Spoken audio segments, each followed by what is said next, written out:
الإسلام ديني ومحمدا رسول الله ويقيني. Engkau berbakti sama dia, kata dia. Dia kan gak kenal sama engkau. Iya, dia gak tahu sama Ana. Tapi Allah tahu kalau dia ibu Ana.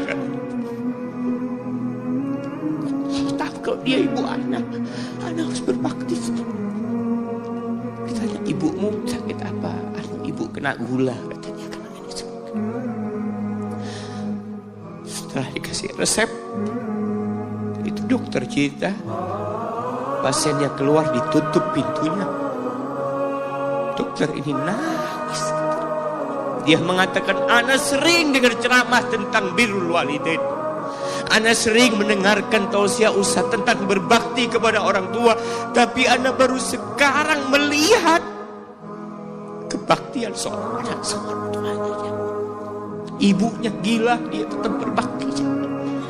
Dan dia mengatakan, iya, ibu ana gak tahu sama ana, tapi Allah tahu kalau dia ibu ana. Kita kadang-kala sudah menikah lebih peduli sama istri kita, lebih peduli sama anak-anak kita. Gak ada hadis yang mengatakan anak itu pintu surga, jemaah. Yang ada itu orang tua pintu surga. Kita peduli sama anak-anak kita. Beli oleh-oleh buat istrinya. Ditelepon istrinya mau apa, kepingin apa. Pernahkah kau telepon ibumu? Tanya, Umi kepingin apa, Umi? Ana lagi dalam perjalanan, Umi. Jangan. Itu anak, Masya Allah. Dia berdiri. Kenapa dia kuat, jemaah? Karena dia tahu Allah yang nyuruh dia berbakti. Mungkin tidak ada yang melihat berdirinya dia, tapi Nabi ceritakan berdirinya dia. Dari malam jamaah sampai pagi, berapa jam dia ingat, ibuku hamil aku 9 bulan. Capek. Memang ketika antum lahir dengan selamat, Allahu Akbar. Ibu itu lupa dengan rasa sakit dia 9 bulan. Ibu itu lupa dengan jeritan dia mengeluarkan kita ketika kesakitan. Itu lupa. Dia tersenyum, dia bawa anaknya, ditaruh di dadanya. Allahu Akbar. Kalaupun ada air mata yang menetes, itu air mata kebahagiaan orang tua dengan hadirnya kita di muka bumi ini. Allah mengatakan, wa wassaynal insana biwalidayhi ihsana. Kata Allah, kami mewasiatkan kepada manusia, memerintahkan kepada manusia agar berbuat baik kepada kedua orang tuanya. Jadi yang nyuruh antum berbuat baik itu bukan paman antum, bukan ustadz, tapi Allah. Allah perintahkan kepada kita untuk berbuat baik sama orang tua. Walaupun orang tua antum kafir. Ada sebagian pertanyaan yang kadang-kala datang mengatakan, Ustaz, buang sama orang tua ana dulu, Ustaz. Ana punya bapak menceraikan ibu ana.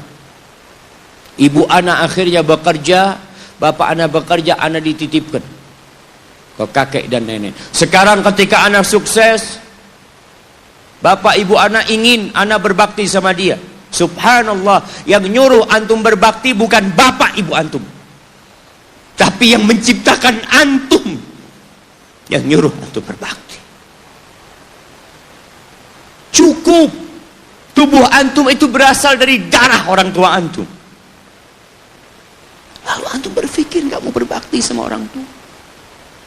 Yang orang tuanya jahat sama dia, merasa dizalimin sama orang tua. Orang tua anak pilih kasih, Ustaz. Orang tua anak seperti ini, seperti itu.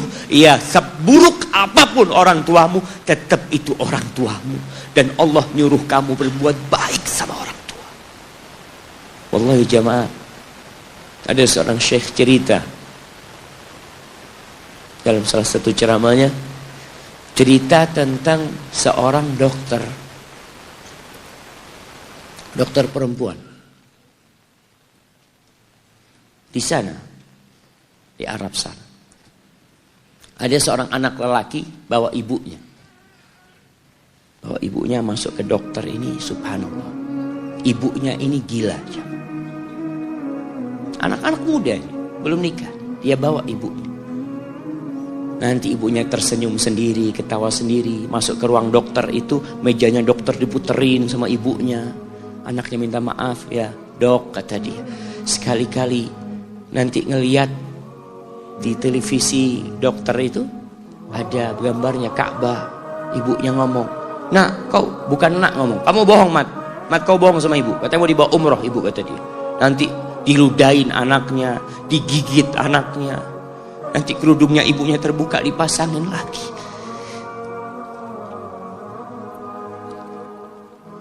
Itu dokter tanya sama anaknya, ini sama, kata dia.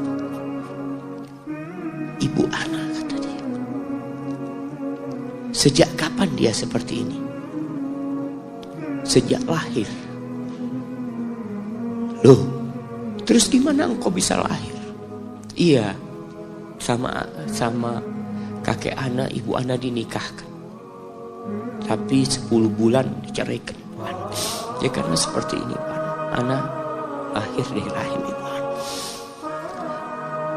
Dan seperti ini kelakuan. Iya, kata dia.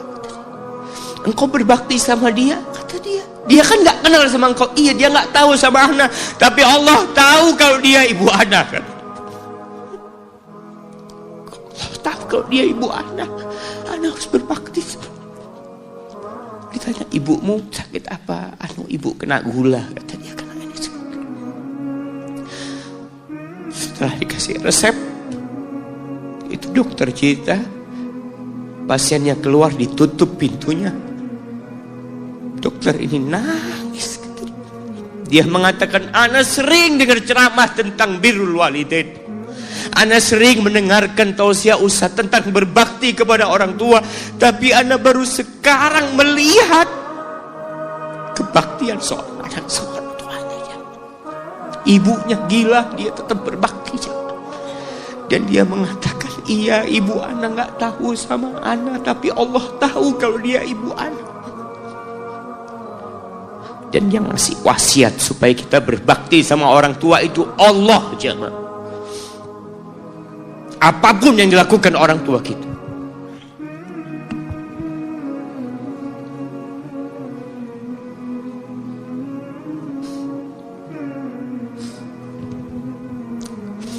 Apalagi ibu. Allah katakan, hamalathu ummuhu kurha wa wada'athu kurha. Ibu kita, hamil kita itu dalam kondisi yang sulit.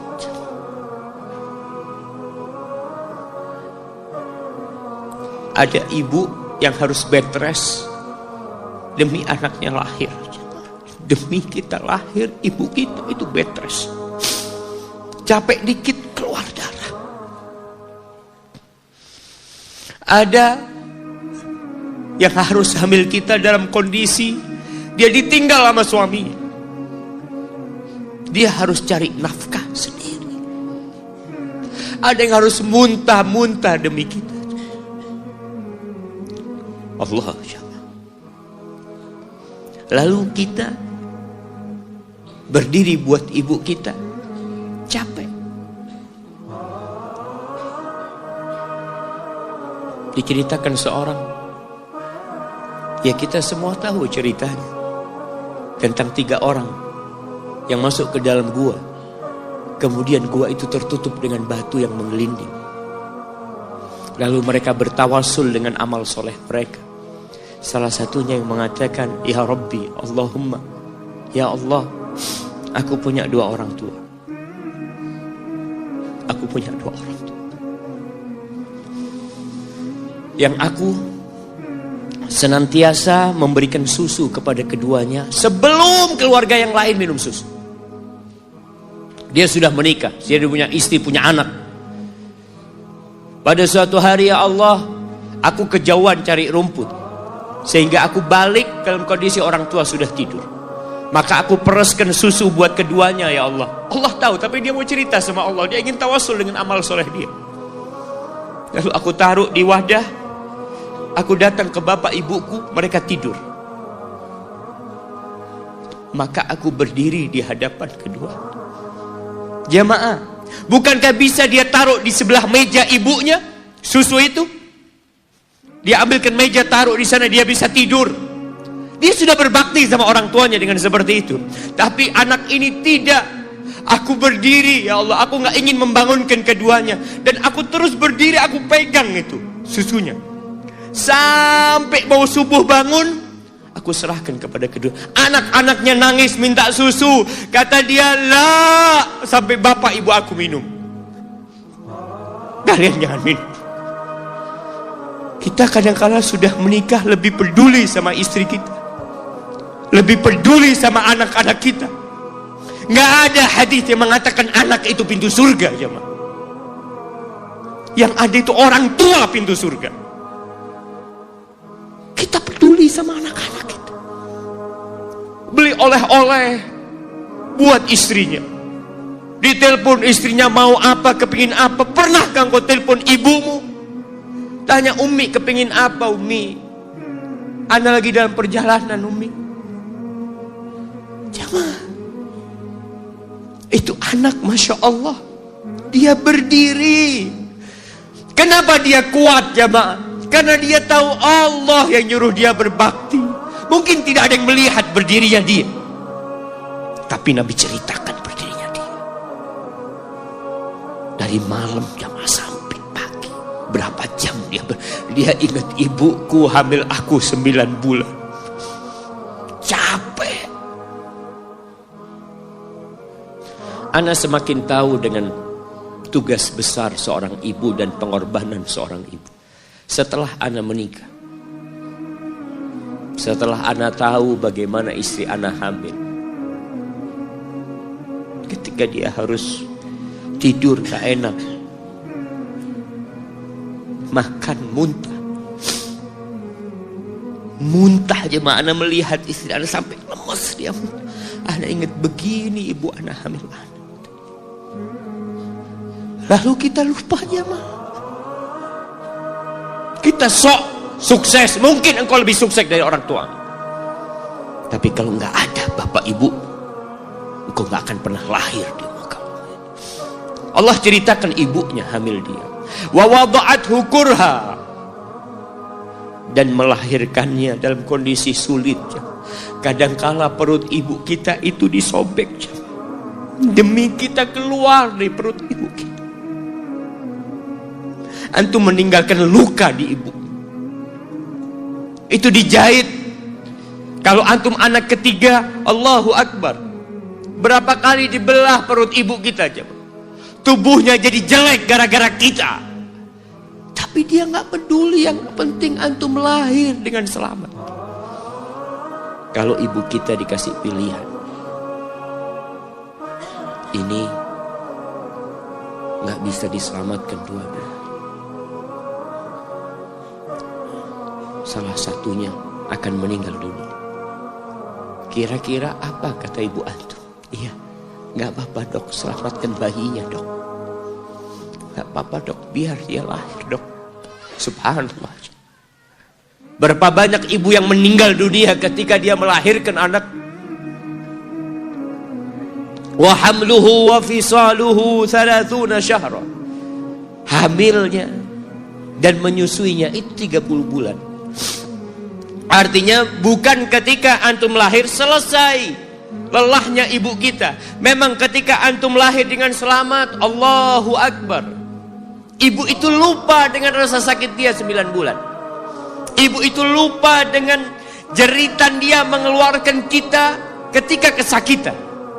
Itu lupa. Dia tersenyum, dia bawa anaknya, ditaruh di dadanya. Allahu Akbar. Kalaupun ada air mata yang menetes, itu air mata kebahagiaan orang tua dengan hadirnya kita di muka bumi ini. Lalu kita bisa berjalan. Kita nggak bisa apa-apa lahirnya. Allah rekam kebaikan ibu kita. Kita disusui sama ibu kita. Berapa bulan? 2 tahun. 24 bulan disusui. Mungkin ada yang kurang, mungkin ada yang lebih. Tapi yang jelas kondisi kita tidak bisa berbuat apa-apa. Kita hanya bisa menangis, jemaah. Antum lapar menangis, buang kotoran menangis. Siapa yang datang membersihkan kotoran antum? Ibu antum. Yang gendong antum siapa? Ibu antum. Yesus subhanallah, sampai anaknya agak besar sedikit, diajari bicara sama ibunya, diajak ngomong sama ibunya, diajarin berdiri sama ibunya, diajarin berjalan sama orang tuanya. Allahu Akbar. Kemudian ketika antum sukses,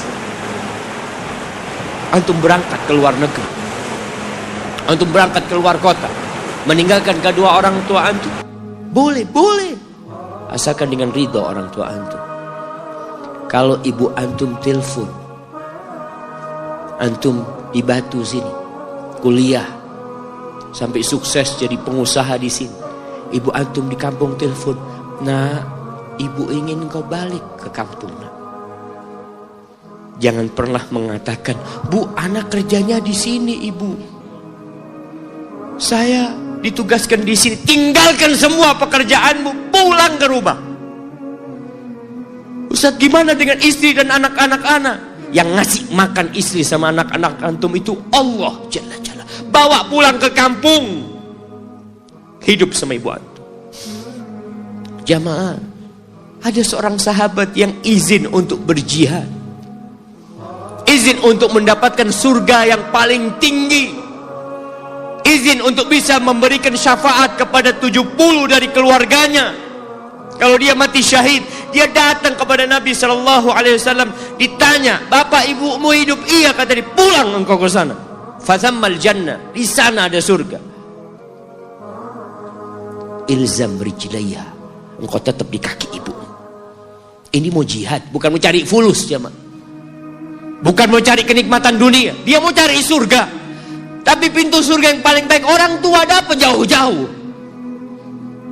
Jemaah, Allah, ketika antum nangis di kasur ibu, di dapur lagi masak, dimatikan kompornya, dia datang jumpai antum. Antum lihat, anak sering lihat ketika kajian, bagaimana seorang ibu yang gendong anaknya yang nangis. Dia ingin dengarkan kajian, tapi engkau menghalangi dia untuk mendengarkan kajian dengan baik. Dia harus gendong. Kadang-kadang nggak boleh deket-deket kajian, yang bawa anak tempatnya lain, dan dia nurut. Engkau ganggu hidup dia dari sejak engkau lahir. Kemudian setelah engkau dewasa, engkau nggak berbakti sama ibu. Lupa dengan wa hamluhu wa fisaluhu 30 syahr. Di masa Umar bin Khattab, ada seorang yang datang kepada Umar mengatakan, ya Amirul Mukminin,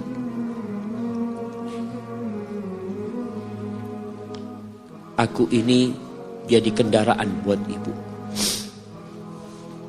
Aku ini yang membersihkan kotoran ibu, dan aku palingkan wajah. Ibuku sudah lumpuh, gak bisa apa-apa, dan aku berusaha untuk berbakti sama dia. Aturani qad jazaituha. Gimana menurut, apakah aku sudah balas kebaikan ibuku? Kata Umar, la, kata dia. Enggak, belum. Ya Amirul Mukminin, bukankah aku sekarang ini telah berbuat kepada ibuku seperti ibuku berbuat kepadaku waktu aku kecil? Artinya sama pekerjaannya sekarang ini. Aku yang menyuapin ibuku, aku yang membersihkan ibuku, yang mengantarkan dia ke kamar mandi. Semua yang pernah dilakukan ibuku, kira-kira sudah aku lakukan semua sekarang. Kata Umar, enggak sama, kata dia. Ibumu waktu merawatmu ketika engkau kecil, ibumu berharap engkau bisa hidup. Sedangkan engkau sekarang merawat ibumu ketika sudah tua sakit-sakitan, engkau berharap ibumu mati. Allah, iya. Kita kadang-kadang merasa lelah merawat ibu yang sudah tua. Merasa kadang-kadang, ya Allah, kalau ibu ini meninggal insya Allah lebih baik. Antum mau istirahat. Belum. Suatu hari tatkala Abdullah bin Umar tawaf, ada seorang yang menggendong ibunya. Sambil dia bersenandung mengatakan, inni anal ba'iru hal mudhallalu in udhirat rikabuha lam udhar. Aku ini adalah tunggangan ibuku yang taat dan patuh. Kalau tunggangan-tunggangan lain itu dikagetin, kaget. Aku tidak pernah membuat ibuku kaget di atas punggungku. Lalu bertemu dengan Abdullah bin Umar bin Khattab. Dia bertanya, kira-kira aku sudah balas enggak kebaikan ibuku? Aku ini bawa ibuku dari Yaman. Dari Yaman. Mungkin 2000 kilometer. Dia gendong ibu.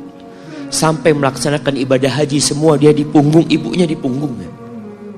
Dia tanya, aku sudah balas enggak kebaikan ibuku, kata dia. Apa kata Abdullah bin Umar bin Khattab? Wala bi talqatin min talaqati. Rasa sakit ibumu ketika dia mengeluarkanmu, yang ibu itu kesakitan, satu rasa sakitnya belum engkau balas. Bagaimana dengan kebaikan dia yang lainnya? Tapi engkau telah berbuat baik kepada ibu. Maka kita gak boleh merasa sudah berbuat baik sama ibu kita. Apalagi merasa sudah balas budi. Na'udzubillah. Allahu Rabbi wal Islam dini wa Muhammadan Rasulullah.